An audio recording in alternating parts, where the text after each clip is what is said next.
قال رسول الله صلى الله عليه وسلم طوبى لمن وجد في صحيفته استغفارا كثيرا প্রিয় নবী সাল্লাল্লাহু আলাইহি ওয়াসাল্লাম বলেন, ও ব্যক্তির জন্য আমি সুসংবাদ দিলাম যার আমলনামার মাঝে আস্তাগফিরুল্লাহ বেশি পাওয়া যায়। কামগাজ নাই, সুবহানাল্লাহ পড়েন, আস্তাগফিরুল্লাহ আস্তাগফিরুল্লাহ পড়েন, দুরূদ শরীফ পড়েন। নবীজি বলছেন, মান সাল্লা আলাইয়া সালাতান ওয়াহিদাতান সাল্লাল্লাহু আলাইহি আশরা সালাওয়াত, যে ব্যক্তি আমার উপর একবার দুরূদ পড়ে আল্লাহর সাথে সাথে তার উপর 10টা রহমত নাজিল করেন। ওয়া হুত্তাত আনহু আশরু খাতায়াত, এবং তার আমলনামা থেকে আল্লাহর সাথে সাথে 10টা গুনাহ মাফ করে দেন। ওয়া রুফিআত লাহু আশরু দারাজাত, এবং দুরূদ পড়ার সাথে সাথে তার যে পজিশন ছিল আল্লাহ এটা 10 গুণ উপরে নিয়ে যান। এই জন্য প্রিয় আছেন আল্লাহুম্মা সাল্লি আলা মুহাম্মদ আল্লাহুম্মা বারিক আলা মুহাম্মদ পড়ার জন্য আল্লাহ অর্ডার দিয়েছেন, সাব্বিহুহু বুকরাতাও ওয়া আসীলা, তোমরা সকাল সন্ধ্যায় তার তাসবিহ পড়ো। উযকুরুল্লাহা যিকরান কাসীরা, আল্লাহর বেশি বেশি জিকির করো। নবীজি সাল্লাল্লাহু আলাইহি সাল্লাম বলেছেন, জিকিরের মাধ্যমে আল্লাহর এত বেশি বান্দা জান্নাতে যাবে, অন্য কোনো ইবাদতের মাধ্যমে এত বেশি পরিমাণ জান্নাতে প্রবেশ করবে না। নবীজির অভ্যাস ছিল তিনি সারাক্ষণ জিকিরে রত থাকতেন। কানা নবী সাল্লাল্লাহু আলাইহি ওয়াসাল্লাম ইয়াযকুরুল্লাহ আলা কুল্লি আহইয়ান, এটা ওনার অভ্যাস ছিল, চুপ করে থাকতেন না। আর আল্লাহর কথাও ছিল ফাইদা ফারাগতা ফানসাব, যখন তুমি অবসরে থাকো তখনই তুমি জিকিরে রত হও, ইবাদতে রত হও। যে ব্যক্তি আল্লাহকে যত স্মরণ করে আল্লাহ তাআলাও তাকে তত বেশি স্মরণ করেন। ফাযকুরুনি আযকুরকুম। বাংলাদেশের মানুষ প্রান্তিক অবস্থানে চলে গেছে। কেউ কেউ জিকির করে, আলহামদুলিল্লাহ, জিকিরের হালাকা করে, তাসবিহ জপে, কিন্তু জেহাদের আলোচনা করে না। আবার কেউ কেউ জেহাদ নিয়ে খুব মনোযোগী, ইকামতে দ্বীনের কাজ করছে, কিন্তু জিকিরটা ওদের মতো করে না। আবার কেউ কেউ জেহাদের ওয়াজও করে না, জিকিরও করে না, শুধুমাত্র নামাজ কালাম মৌলিক ইবাদতগুলো করে। তাহলে আল্লাহ যে বললেন উযকুরুল্লাহ যিকরান কাসীরা, এই আয়াতের আমলের কি হবে? এজন্য সকাল সন্ধ্যায় সুযোগ পেলে বেশি বেশি আল্লাহর জিকির করতে হবে। নবীজি সাহাবারা দিনের বেলায় তারা ছিলেন মুজাহিদ, রাতের বেলায় ছিলেন তাহাজ্জুদ গুজার। আল্লাহর স্মরণে তারা এত বেশি রত থাকতেন যে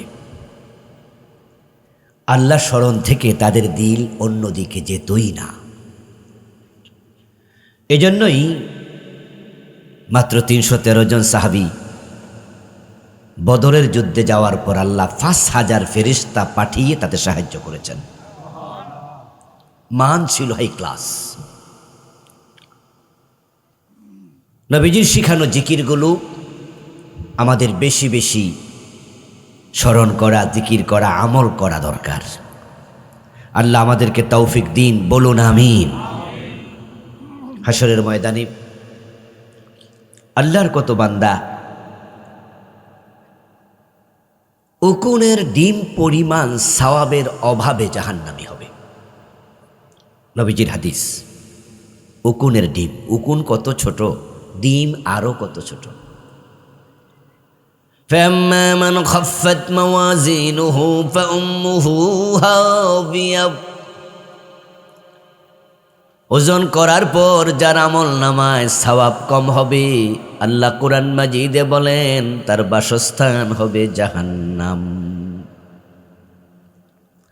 وَأَمَّا مَنْ ثَقُلَتْ مَوَازِينُهُ فَهُوَ فِي عِيشَةٍ رَاضِيَةٍ, যার সওয়াবের পাল্লা আমল নামা ওজন হবে, আল্লাহ তাকে সন্তুষ্টির ঘর জান্নাত দিয়ে দেবেন সাথে সাথেই। কতটুকু ওজন বেশি এটা কোরআনে নাই, ওজন কতটুকু কম হলে জাহান্নাম সেটাও কোরআনে নাই। এটা মতলক একটি শব্দ, অর্থাৎ সামান্য বেশি হলেই জান্নাত, আবার সামান্য কম হলেই জাহান্নাম। তো নবীজি উদাহরণ দিলেন যে সামান্য কম মানে উকুনের ডিম পরিমাণ কম হলেও। যেই মানুষগুলো সামান্য কম আমলের অভাবে, সামান্য আমলের অভাবে তারা জাহান্নামী হবে, সেদিন তারা আফসোস করবে, আরে যদি একবার সুবহানাল্লাহ বেশি পড়তাম, একবার আলহামদুলিল্লাহ বেশি পড়তাম, তাহলে সামান্য আমলের অভাবে আজকে জাহান্নামে যাওয়া লাগতো না। সুবহানাল্লাহি ওয়াল হামদুলিল্লাহি তামলাউল মিজান ওয়া তামলাউ মা বাইনাস সামাই ওয়াল আরদ। এই শব্দগুলো অনেক ওজনী, অনেক দামি। নবীজি সাল্লাল্লাহু আলাইহি ওয়াসাল্লাম বলেন, কেউ একবার সুবহানাল্লাহ আলহামদুলিল্লাহ পড়লে আকাশ এবং জমিনের মাঝখানে যে ফাঁকা জায়গা আছে, আল্লাহ ওই পরিমাণ সওয়াব তার আমল নামায় যোগ করে দেন। জিকির বড় দামি জিনিস, এই জন্য আমি দুই একবার জিকির করাইয়া আপনাদেরকে একটু তালিম দিলাম। এটা অভ্যাস করবেন। সকাল সন্ধ্যায় কাজ কাম নাই, দোকানে বসে আছেন, কাস্টমার নাই, মোবাইল না টিপ্পা জিকির করেন। আল্লাহ আমাদের জিকির করার, ইস্তেগফার করার, দুরুদ পড়ার, বেশি বেশি ইবাদত করার তৌফিক দাও, বলুন আমিন। আমার প্রিয় ভাইয়েরা, আমি আপনাদের সম্মুখে পবিত্র কোরআন মাজিদ থেকে সূরাতুল কাহফের 103 এবং 104 দুটি আয়াতে কারিমা তিলাওয়াত করেছি। নবীজি সাল্লাল্লাহু আলাইহি ওয়াসাল্লামের পবিত্র মুখনসৃত একখানা ছোট্ট হাদিস পাঠ করেছি। আল্লাহ তাআলা তৌফিক দিলে এখান থেকে কিছু কথা বলবো ইনশাআল্লাহ। সূরাতুল কাহফের 103 এবং 4 নম্বর আয়াতের যে মেসেজ, সে মেসেজ হচ্ছে কিছু মানুষের আমল কবুল হয় না। কিছু মানুষ নামাজ পড়ে, রোজা রাখে, হজ করে, যাকাত দেয়, কিন্তু আল্লাহ তাআলার সামনে হাজির হয়ে দেখবে আমল নামাতে কোনো সওয়াব নাই, আমল নামা জিরো হয়ে আস। এই হলো সূরা কাহফের 103 আর 4 নম্বর আয়াতের মেসেজ। কুল, হে নবী আপনি বলুন, হাল নুনাব্বিউকুম বিল আকসারিনা আমালা, আমি কি তোমাদেরকে এমন কিছু মানুষের খবর দেব নাকি যে মানুষগুলো আমলের দিক থেকে ক্ষতিগ্রস্ত। আমল করেছিল, এরপরও তারা ক্ষতিতে পড়ে গেল, ক্ষতিতে নিমজ্জিত। আল্লাযীনা দাল্লা সাইয়ুহুম ফিল হায়াতিদ দুনিয়া, যে মানুষগুলোর আমল দুনিয়াতে হারিয়ে গেছে, তারা আমল করেছে কিন্তু জমা হয় নাই, আল্লাহ পর্যন্ত পৌঁছে নাই, আল্লাহ কবুল করেন নাই, দল্লা হারিয়ে গেছে। সাইয়ুহুম আই আমালুহুম, তাদের আমল, ফিল হায়াতিদ দুনিয়া, দুনিয়ার জিন্দেগিতে হারাইয়া গেছে। আমল করছে যেখানে, হারাইয়াও গেছে সেখানে। ওয়া হুম ইয়াহসাবুন আন্নাহুম ইহসিনুনা সুনআ, অথচ তারা মনে করত তারা নেক আমল করতেছে, তারা জান্নাতি, তারা ভালো মানুষ। তাদের আমলগুলো যে হারিয়ে গেছে, তারা যে ক্ষতিগ্রস্ত হয়ে গেছে, এটা তারা টেরও পায় নাই। ও নবী আপনি বলুন, আমি তাদের খবর দেব নাকি? এই আয়াত তো গত সপ্তাহ নাজিল হয় নাই, 1450 বছর আগে সাহাবীদের যুগে নাজিল হয়েছে রাসূলুল্লাহর উপর। তাহলে এই আয়াত দ্বারা কি বোঝা যায়? যে ওই যুগেও কিছু মানুষ এমন ছিল যাদের আমল কবুল হতো না, অথচ তারা আমল করত। তো যদি সেই যুগে এমন লোক থাকে, আজকের যুগে এমন লোক কমেছে না বেড়েছে? কি মনে হয় আপনার? বাড়ছে না আরো? কারণ এখন তো আমাদের এলেম কম, আর আমলে শূন্যতার সবচেয়ে বড় কারণ হচ্ছে এলেম শূন্যতা। এই জন্য ইসলামের প্রথম বিধান ছিল ইকরা। ইকরা শব্দের অর্থ কি? পড়ো। আল্লাহ যে আয়াত নাজিল করছেন প্রথমটাই ছিল ইকরা বিসমি রাব্বিকাল্লাযী, পড়ো পড়ো। কারণ ইলমের সাথে আমলের সম্পর্ক মা বাবার সাথে সন্তানের সম্পর্কের মতো। মা নাই বাবা নাই, সন্তানের কোনো সম্ভাবনা নাই। যার এলেম নাই তার আমল হয় না, দেখা দেখে আমল চলে না। আর দেখা দেখা যদি চলে ভুল ভ্রান্তিতে ভরা থাকে। আবার এলেম ব্যক্তির আমল শয়তান একটা তুড়ি মেরে আউট করে নিয়ে যায়। এই জন্য ইসলামে প্রথম বিধানটা ছিল শিখো, পড়ো। এবং ইলম অর্জন করা প্রত্যেক মুসলমানের জন্য ম্যান্ডেটরি। তলাবুল ইলমে ফারিদা আলা কুল্লি মুসলিম, এটা আবশ্যক। নবীজির যুগে যদি এমন লোক থাকে যাদের আমল কবুল হতো না, নিঃসন্দেহে এই যুগে এমন মানুষের সংখ্যা আরো বেড়েছে। এখন আল্লাহ বলতেছেন সে মানুষকে কাদের আমল কবুল হয় না, ও নবী আপনি জানাইয়া দেন। এবার আপনারা বলুন তো কাদের আমল কবুল হয় না আমাদের জানা দরকার আছে না নাই? জানেন কি? আত্মসমালোচনা করুন, জানেন কি? যদি না জানেন তাহলে হাসরের ময়দানে গিয়ে টের পাবেন, সেদিন কিন্তু ঠিকই বুঝবেন। সেদিন বুঝার পর আল্লাহ তাআলার কাছে বলবেন যে আল্লাহ আমি এখন কি করতাম, আমারে দুনিয়ার একবার পাঠাও। যেহেতু এখন টের পাইছি আমি আবার নতুন করে শুরু করবো। ওয়ালাউ আন্না লানা কাররাতান ফানাকুনা মিনাল মুমিনিন, একটাবার যদি পাঠাও আবার দুনিয়ায়, আমি ভালো মুমিন হয়ে ফিরতে চাই। কিন্তু আবার পাঠানোর কোনো সম্ভাবনা আছে নাকি? তাই আল্লাহ বলো, ও নবী আপনি জানাইয়া দেন, আপনি মেসেজ দিয়ে দেন, শিখাইয়া দেন। আল্লাহর হাজার হাজার বান্দা আল্লাহর সামনে হাজির হয়ে দেখবে আমল নামা নেকের ফাল্লা এরকম, নেকের আমল নামা খালি। তারা বলবে আল্লাহ আমি তো নামাজ পড়ছি, রোজা রাখছি, কোথায় আমার সওয়াব? জাকাত দিছি, মানুষের সেবা করছি। মাদার তেরেসা নাম শুনেছেন? হাজার হাজার ইয়াতিমের মা, বাড়ি ছিল ইউরোপে, বসবাস করেছেন ইন্ডিয়ায়। জীবনে বিয়েটা পর্যন্ত করেন নাই, পুরাটা জীবন ইয়াতিমখানার পিছনে কাটাইয়া দিছে। ডজন ডজন অরফেনেজ খুলেছে, শত শত ইয়াতিমকে লালন পালন করেছে। তার কর্মের স্বীকৃতি স্বরূপ উনাকে শান্তিতে নোবেল প্রাইজ দেয়া হয়েছে। নোবেলে প্রাপ্ত সবটা টাকা ইয়াতিমখানায় দান করে দিছে। ওই মহিলাটা মরে গেছে।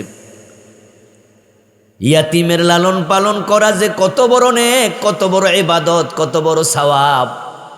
আমার রাসূল বলছেন আনা ওয়া কাফিলুল ইয়াতিমি কাহাতাইনি ফিল জান্নাহ, আমি এবং ইয়াতিমের লালন পালনকারী পাশাপাশি জান্নাতে থাকবো।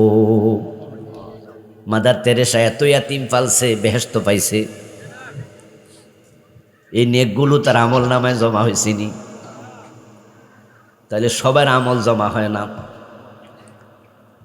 আপনাদের এলাকায় হিন্দু দোকানদার আছে না? ভিক্ষা চাইলে কি হিন্দু দোকানদার ভিক্ষা দেয় না? একজন ভিক্ষুককে 10 টাকা ভিক্ষা দিল, হিন্দু মিয়ার আমল নামায় সওয়াব হইছে কয়টা?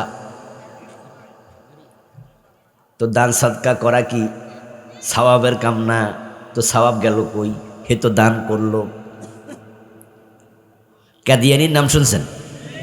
নামাজ পড়ে না, রোজা রাখে না, ইমান আছে, এ নামাজ যোগ হইব? মসজিদে গিয়ে আল্লাহকে সেজদা দেয়, আবার দরবারে যাইয়া ফিরের পায়ে সেজদা দেয়, এমন লোক বাংলাদেশে নাই। মোমেন না মুশরিক? ইমান আছে না গেছে? তো জুমার নামাজে যাইয়া লাভটা কি? কত ভণ্ড ফির হজ করে, নামের আগে আলহাজ সেজদা নিচ্ছে। সবার আমল আল্লাহ নেয় না। এই জন্য কিছু মানুষ আছে যারা ক্ষতিগ্রস্ত হয়ে যাবে আমল করার পর। এমন মানুষ হলো 5 দল, 5 গ্রুপ মানুষের আমল আল্লাহ কবুল করেন না। আলোচনা করার পর যদি আমরা বুঝি যে এখানে আমার নামটাও আছে, এই চরিত্র আমার ভিতরে আছে, এখন তাওবা করে ভালো হওয়ার সুযোগ আছে না নাই? কিন্তু মরার পর টের পেয়ে লাভ আসেনি, তখন বিপদ। ইব্রাহিম আলাইহিস সালামের বাবা আজরের সাথে ইব্রাহিম আলাইহিস সালামের হাসরের ময়দানে দেখা হবে। আল্লাহ রাসূল বলছেন, ইয়ালকা ইব্রাহিম আবাহু আযর ইয়াউমাল কিয়ামা আলাইহি কাতারাতুন গাবারাহ। রাসূলুল্লাহ সাল্লাল্লাহু আলাইহি সাল্লাম বলেন, ইব্রাহিমের সাথে তার বাবা আজরের সাক্ষাৎ হবে কিয়ামতের দিন। আজরের শরীর থাকবে ধূলি দূষরিত, রক্তাক্ত। জাহান্নামের ফেরেশতারা আজরের হাতে পায়ে গলায় শিকল লাগাইয়া জাহান্নামের দিকে টেনে নিচ্ছে। পথে ইব্রাহিমের সাথে সাক্ষাৎ হবে। ইব্রাহিম আলাইহিস সালাম তখন জান্নাতের পোশাক পরে সম্মানের আসনে বসে আছে। হাসরের ময়দানে সব মানুষ উঠবে উলঙ্গ, হুফাতান উরাতান গুরলা। কারো গায়ে কাপড় থাকবে না, কারো পায়ে জুতা থাকবে না, কারো খতনা করানো থাকবে না। মায়ের পেটের সন্তান যেমন দুনিয়া আসে, কবর থেকে সবাই এমন উঠবে কাপড়বিহীন। নবীজি বলেন, সহিহ বুখারীতে এসেছে, আল্লাহ তাআলা ইব্রাহিম নবীকে সবার আগে কাপড় পরাবে, তারপর আমি নবী মুহাম্মদকে পরাবে। ইব্রাহিম আলাইহিস সালামকে সবার আগে আল্লাহ কাপড় পরাবেন, কারণ তিনি বাবা, নবী মুহাম্মদ উনার সন্তান। ইব্রাহিম আলাইহিস সালামের সন্তান হযরত ইসহাক, আরেকজন ইসমাঈল আলাইহিস সালাম। ইসহাক আলাইহিস সালামের ছেলের নাম ইয়াকুব। ইয়াকুবকে বলা হয় ইসরাইল, তার সন্তানকে বলে বনি ইসরাইল। ওই ইসহাক থেকে ইয়াকুব, ইয়াকুব থেকে ইউসুফ, আর অন্য অন্য সন্তান। হযরত ইসহাকের বংশধর বনি ইসরাইলে নবী আসছে প্রায় 12,000। মুসা বনি ইসরাইল, ঈসা বনি ইসরাইল, সুলাইমান বনি ইসরাইল, দাউদ আলাইহিস সালাম বনি ইসরাইল, এরকম অসংখ্য নবী। আর ইসমাইল আলাইহিস সালাম থেকে নবী আসছে মাত্র একজন, তবে তিনি সবার সেরা, মুহাম্মাদুর রাসূলুল্লাহ সাল্লাল্লাহু। এই জন্য ইব্রাহিম আলাইহিস সালাম বাবা, নবী মুহাম্মদ তার সন্তান, পরবর্তী প্রজন্ম, নাতিপুতি। তো আল্লাহ তাআলা বাবাকে সবার আগে সম্মানের কাপড়, জান্নাতের কাপড় পরাবেন। তারপরে প্রিয় নবীকে বসে আছেন জান্নাতের কাপড় পরে সম্মানের আসনে। আজর দেখবে সন্তান সম্মানিত, আজর অপমানিত। সন্তানকে দেখে ফেলফেল নয়নে তাকাবেন। ইব্রাহিম আলাইহিস সালামও বাবার দিকে তাকাবেন, যে বাবার অবস্থা তো বেগতিক, খুবই খারাপ, জাহান্নামে নিয়ে যাচ্ছে ফেরেশতা টেনে হেসড়ে। ইব্রাহিম আলাইহিস সালাম তখন বাবাকে বলবেন, আলাম আকুল লাকা আল্লা তাসিয়ানি। ও বাবা, আজকে আপনি এভাবে তাকায় আছেন আমার দিকে, তাকাইয়া কি লাভ? দুনিয়া থাকতে কি বলি নাই আমি নবী, আমার কথার অবাধ্য হবেন না, কালেমা পড়েন। সেদিন তো কালেমা গ্রহণ করেন নাই। আমি তো আপনাকে বলেছি, ইন্নী আরাকা ওয়া কওমাকা ফী দালালিম মুবিন, আপনি পথভ্রষ্ট হয়ে গেছেন। আপনাকে আমি বলেছিলাম, ইয়া আবাতি লিমা তা'বুদু মা লা ইয়াসমা'ু ওয়া লা ইউবসিরু ওয়া লা ইউগনি আনকা শাইআ। এই মূর্তি পূজা কেন করেন যে মূর্তির চোখ আছে, দেখে না, কান আছে, ওয়ালা ইউগনি আনকা শাইআ, এই মূর্তি আপনার কোনো কাজে আসবে না। বলেছিলাম তো, সেদিন তো মূর্তি পূজা ছাড়েন নাই, ছাড়লে আজকে এই দশাটা হতো না। ওই দিন আজরও বুঝবে ইব্রাহিমের কথাই ঠিক, তাই সাথে সাথে বলবে, আলিয়াউমা লা আসিক, কথা দিলাম আজকে তুমি যা বলো সব শুনবো। কাময়ু নৌকা ডুবাইয়া বুঝা লাভ নাই, নৌকা ডুবার আগে বোঝো। ময়রা বুঝা লাভ নাই, মরার আগে বোঝা দরকার, ঠিক না? এক সময় তো নৌকা পারাপার ছিল, নদীর এপার থেকে ওপারে নৌকা করে যাওয়া লাগতো খেয়াঘাট। তো বাজার ভাঙছে, মানুষ বেশি নৌকা কম, তাই যে নৌকায় 15 জন উঠবো ওই নৌকা কয়জন উঠে যায়? 20 জন 25 জন উঠে যায়। কার কথা কে শোনে? তো নৌকা যখন ডুবু ডুবু করছে তখন নৌকার মাঝি বলতেছে, ভাই উঠতেন না, উঠতেন না, এত মোড়া 2.5 মন ওজনের একটা আইস। এই ব্যাগ কল কয়ের মিয়া 20 জন তুলছেন, কিছু হয়েছে না, আমি একজন উঠলে ডুববা যাবো, এটা কই উঠতে গেছে? মাঝির কথা শোনে নাই, যে উঠছে আর হে ডুবছে। তো মাঝি কয়, কইছিলাম না? ওই ব্যাগ কল কয়, এখন না বুঝছি।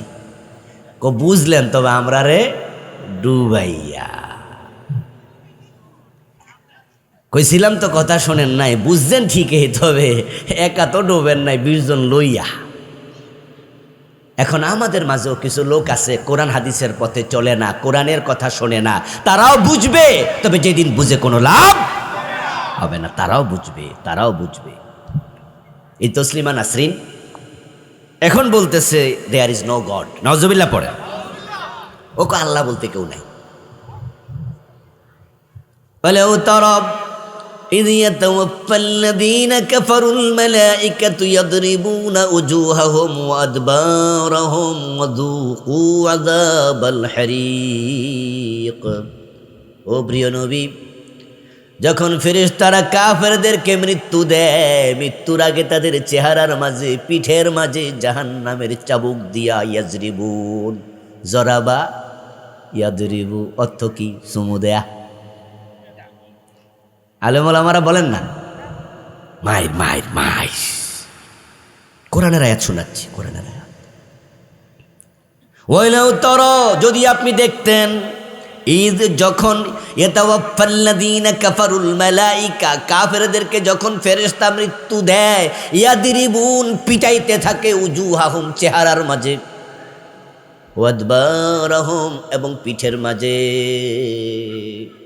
ওয়াযুকু আযাবাল হারিক, আর ফেরেশতারা বলে দগ্ধকারী শাস্তি গ্রহণ করো, জ্বলে যাবে বাড়ির সাথে সাথে, পিটনির সাথে সাথে জাহান্নামের চাবুক, পিঠ জ্বলে যাবে। তখন তাসলিমা নাসরিন টের পাবে আল্লাহ ফেরেশতা নিশ্চয়ই আছে, না হয় মারে কেডারে। ওই দিন মায়ের খেয়া তাসলিমা বুঝবে যে ঠিক আল্লাহ, তবে সেদিন টের পাই আর লাভ নাই। আল্লাহ যে আছে, ফেরেশতা যে আছে, ফেরাউনও ডুবার সময় টের পাইছিল। কোরআনে আছে, কোরআনে শুধু টের পায় নাই, ফেরাউন ঈমান পর্যন্ত এনেছিল। হাত্তা ইযা আদরাকাহুল গারাক ক্বালা আমানতু আন্নাহু লা ইলাহা ইল্লাল্লাযী আমানাত বিহি বানু ইসরাঈল ওয়া আনা মিনাল মুসলিমিন।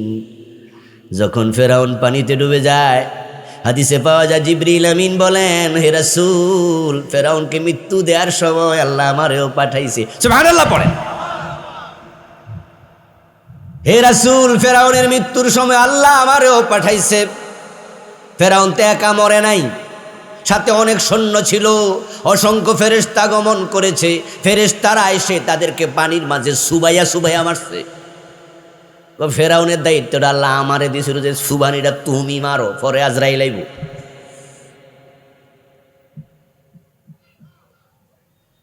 আমি তার মাথা ধরে সুবানি দিলাম, তারপর আবার ছেড়ে দিলাম। সে পানি খাইয়া কাব্বায়া কাব্বায়া ওঠে, আর আমি সুবানি দেই।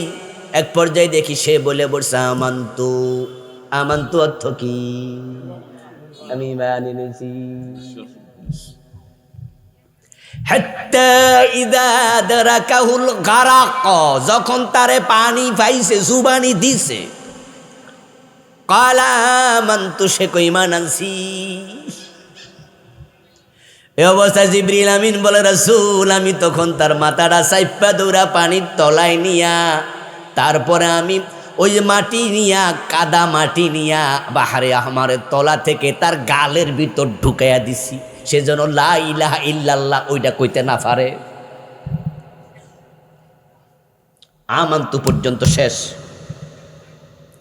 ওয়ানা মিনাল মুসলিমিন, আমি মুসলমান হইছি কিন্তু কালেমা পড়তে দেই নাই, গালের ভিতর ঢুকাই দিছি কাদামাটি।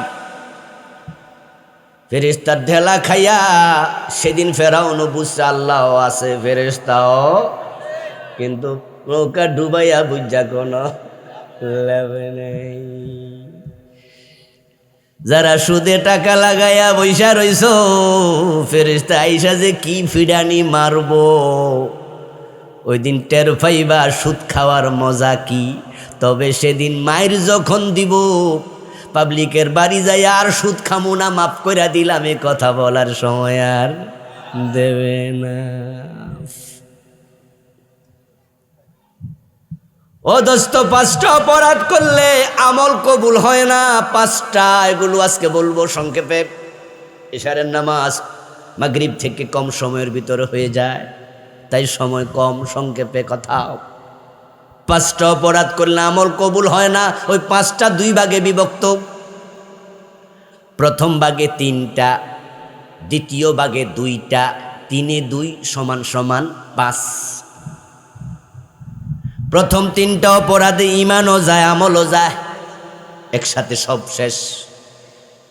আর শেষ 2টাতে ইমানটা থাকে কিন্তু আমলগুলো কবুল হওয়া বন্ধ থাকে। এই অবস্থায় যদি মরে যায়, হয়তো ইমান নিয়ে মরছে কিন্তু আমল নামায় সওয়াব নাই, তাই ওজন দিয়া দেখবে ওজন হালকা। ওই ইমানদারকেও জাহান্নামে আল্লাহ ফেলবে, জাহান্নামে জ্বলবে এমন ইমানদারও থাকবে কোটি কোটি।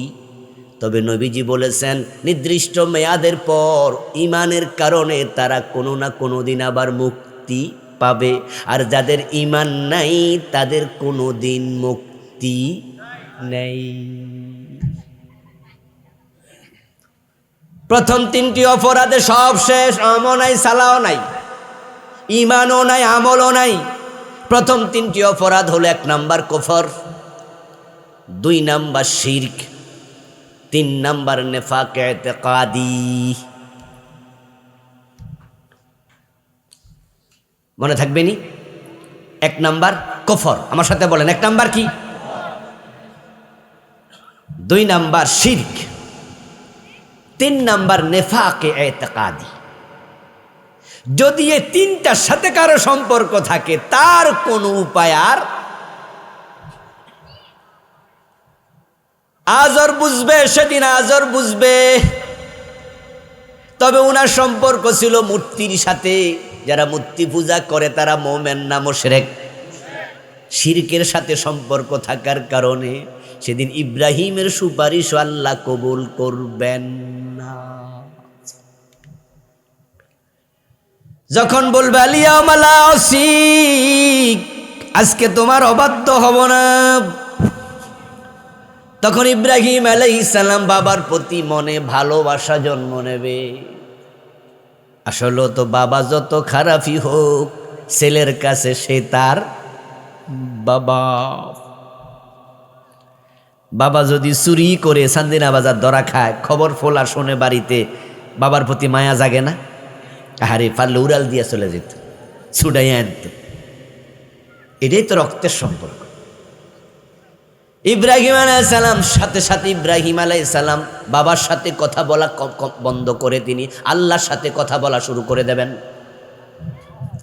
বাবা যখন বলবে আলিয়াউমা লা আসিকা, আজকে তোমার কথা শুনবো, অবাধ্য হমু না, কি অর্ডার দিবা কও, সবই মানমু, কালেমা পড়তে কইলে কালেমাও পড়মু, যা কও সব।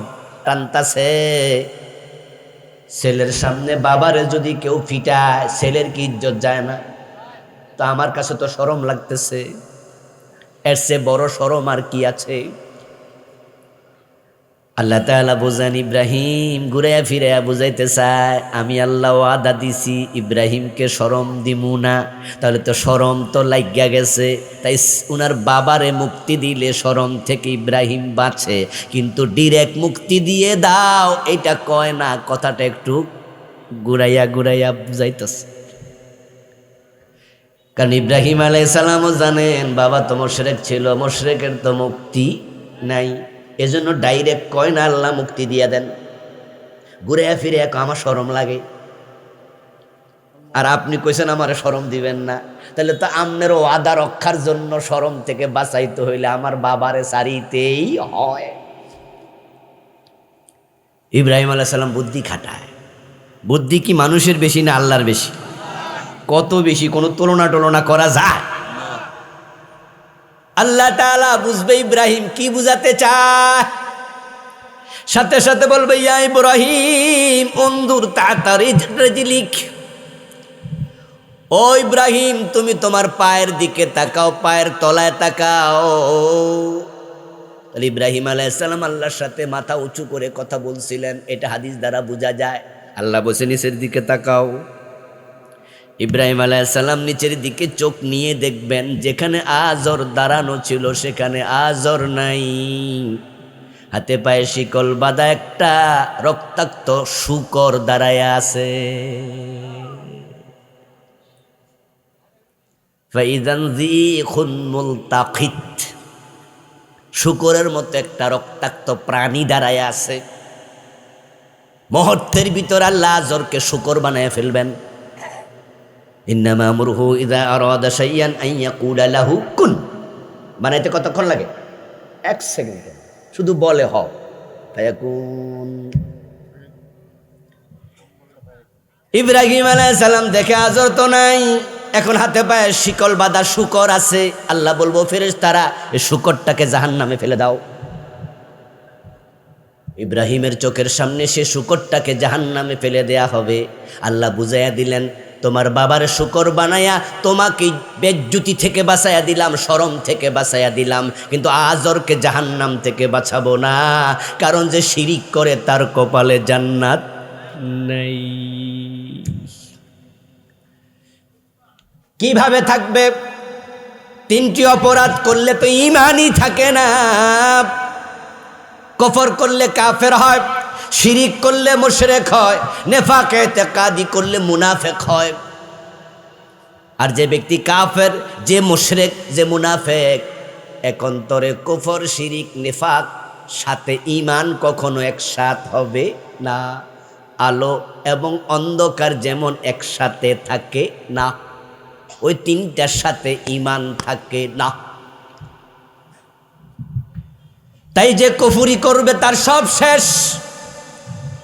ঈমান হলো একের মতো, আর নেক আমল হলো তার ডান পাশে শূন্যের মতো। যদি ঈমান থাকে আমল শূন্য, একটা শূন্য দিলে কত হবে? 2টা দিলে, 3টা দিলে, 1 মুছে দেন,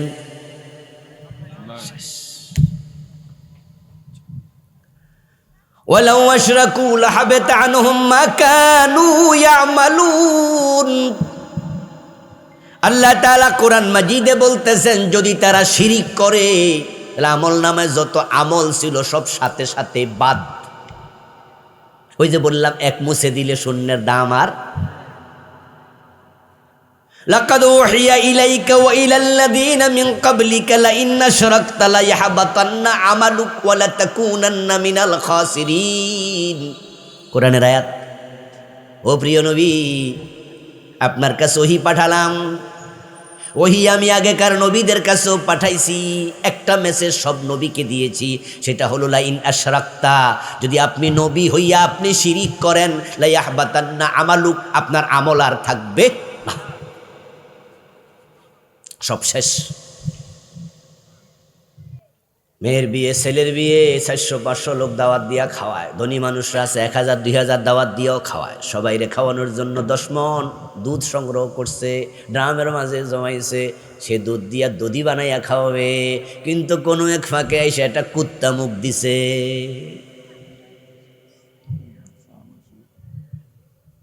সাথে সাথে দুধগুলো খাওয়া হারাম। একটা মুখ দিয়া পুরা 5 মণ 10 মণকে শেষ করে দিল। শিরিক এত জঘন্য, একটা শিরিক করলে সব বরবাদ হয়ে যায়। কত শিরিক যে দেশে চলে, না বুঝার কারণে হাজার হাজার মানুষ শিরিক করছে। হতে পারে আজকের মাঠেও আছেন। শুধুমাত্র ভণ্ড মাজার ভণ্ড ফিরের মাজারে শিরিক আছে তা নয়, শিরিকে নবিয়া বাদেও আছে। শুধু হানাফিদের মাঝে শিরিক খুঁজবেন না, শিরিক আহলে হাদিসের মাঝেও আছে।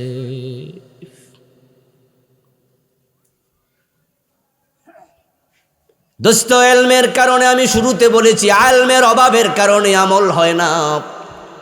শুধু এলমের অভাব। কোনটা কোনটা শিরিক এটা তো অনেকে চিনেই না, না চিনার কারণে না বুঝেও শিরিক করে। এটা যে শিরিকে জানি না। বলুন তো, না বুঝে যদি কেউ বিষ খায় মরবে না? যে জেনে বুঝে বিষ খায় সে যেমন মারা যায়, যে না বুঝে বিষ খায় সেও মরে। আপনি বলবেন আল্লাহ আমি জানি না, আল্লাহ বলবেন কেন জানলা না আগে হেডা কও, এলেম শিখা নফল না ফরজ? তো জানলা না ডাকেন আগে ওইটার জবাব দাও। কিছু লোক আছে বোঝে না, না বুঝা চা দোকানে বৈশা দোকান গরম করে লায়। হুজুররা জানেও বেশি, হুজুরদের হিসাবও বেশি, আর আমরা জানিও কম, আমরা হিসাবও। আসলে কি ব্যাপারটি তাই? জানা ফরজ, মানা ফরজ। কিছু কিছু এলেম শিখা ফরজ, ওই এলেমের আমল করাও ফরজ। এখন যে এলেম শিখছে আমল করে নাই, সে আমল না করার কারণে মাইর খাইব। কিন্তু এলেম যেহেতু শিখেছে এই ফরজটার সারা পাইল, তার মায়ের হইল সিঙ্গেল মায়ের। আর যে শিখেও নাই মানেও নাই, হের মায়ের কি সিঙ্গেল না ডাবল? এজন্য জানি না কোয়ার কোনো সুযোগ আল্লাহ দিবেনি না। জানলা না কেন হেডা আগে। আমার বন্ধু, শিরিক করলে মুশরিক, কুফর করলে কাফের। এই দেশে শিরিক কুফরের অভাবই নাই, চলছে শিরিক, চলছে কুফর। তাই তো প্রিয় নবীজি 1450 বছর আগে ভবিষ্যৎবাণী করেছেন, ইয়াতি আলান নাসি জামানুন ইয়াজতামিউনা ফিল মাসাজিদি লাইসা ফীহিম মুমিনুন। একটা জামানা আসবে যে জামানার মানুষগুলো মসজিদে জামাতের সাথে নামাজ পড়বে, কিন্তু তাদের মাঝে একটারও ঈমান থাকবে না। ভবিষ্যৎবাণী, ভবিষ্যৎবাণী। ওই জামানা কি আসবে না? এসে গেছে, আমি দেখতেছি এসে গেছে। ওই যে কিছুক্ষণ আগে কইলাম না, সব মহলে শিরিক কুফর ঢুকে গেছে।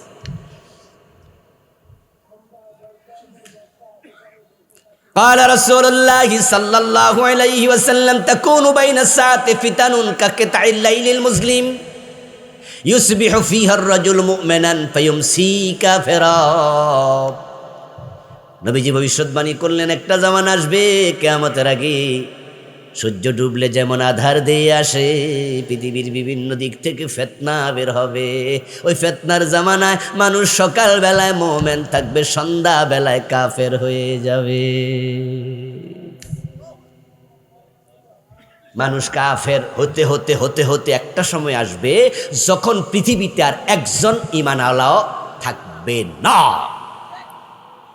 Not a single person. মানুষ থাকবে 1000 কোটি, 1200 কোটি, 1500 কোটি, 2000 কোটি।